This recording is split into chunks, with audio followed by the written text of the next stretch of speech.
Hey guys, welcome to Subhashini vlog. இன்றைக்கி morning breakfast நான் தான் பண்ணணும். ஸோ ஆஃபீஸ் கிளம்புறதுக்கு முன்னாடியே சீக்கிரமாக எழுந்திரிச்சு இடியாப்பம் புழிஞ்சு, அதுக்கப்புறம் இடியாப்பம் என்ன பண்ணலாம், அதுக்கு தொட்டுக்கு என்ன பண்ணலான்னு யோசிச்சுட்டே இருந்தேன். அப்புறம் கொத்தி இடியாப்பம் ஞாபகம் வந்தது. சரின்னு சொல்லிட்டு இடியாப்பத்தை சக்ஸஸ்ஃபுல்லாக பண்ணிவிட்டு அதோட பேட்ச் பாருங்கள்.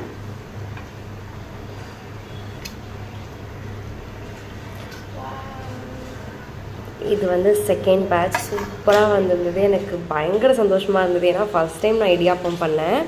அதுக்கப்புறம் கொத்தி இடியாப்பத்துக்கு தேவையான மசால்ஸ்லாம் போட்டு அதை கூட்டி வச்சு லைட்டாக தண்ணி விட்டு அதை நல்லா கொதி வந்ததுக்கப்புறம் நம்ம இடியாப்பத்தெல்லாம் தூவி விட்டு சூப்பராக இருந்தது. உண்மையாகவே நான் எக்ஸ்பெக்ட் பண்ணதை விட செம்ம டேஸ்ட்டாக இருந்தது. அக்கா எல்லாருமே என் கூட இருக்கவங்க சூப்பராக இருக்குன்னு சொன்னாங்க.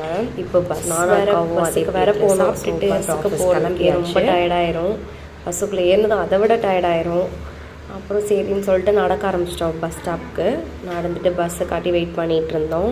பஸ்ஸு வந்துடுச்சு. லைட்டாக இடம் கிடச்சிருச்சு. ஸோ அந்த சந்தோஷத்துலேயே நாங்கள் பாட்டுக்கு பேசிக்கிட்டு சிரிச்சுக்கிட்டு அப்படி போயிட்டுருந்தோம். அப்புறம் ஆஃபீஸ் ரீச் ஆயாச்சு.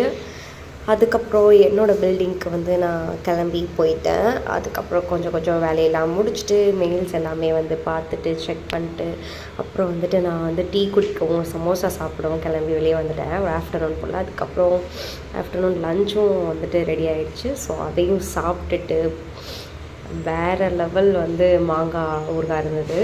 அம்மா பண்ணி கொடுத்துட்ருந்தாங்க. அதுக்கப்புறம் ஈவினிங் போல் குல்ஃபி சாப்பிட்டுட்டு ஜஸ்ட் ஒரு வாக் போயிட்டு அந்த டே கம்ப்ளீட் ஆகிடுச்சு. அப்புறம் நான் ஆஃபீஸ் கிளம்பி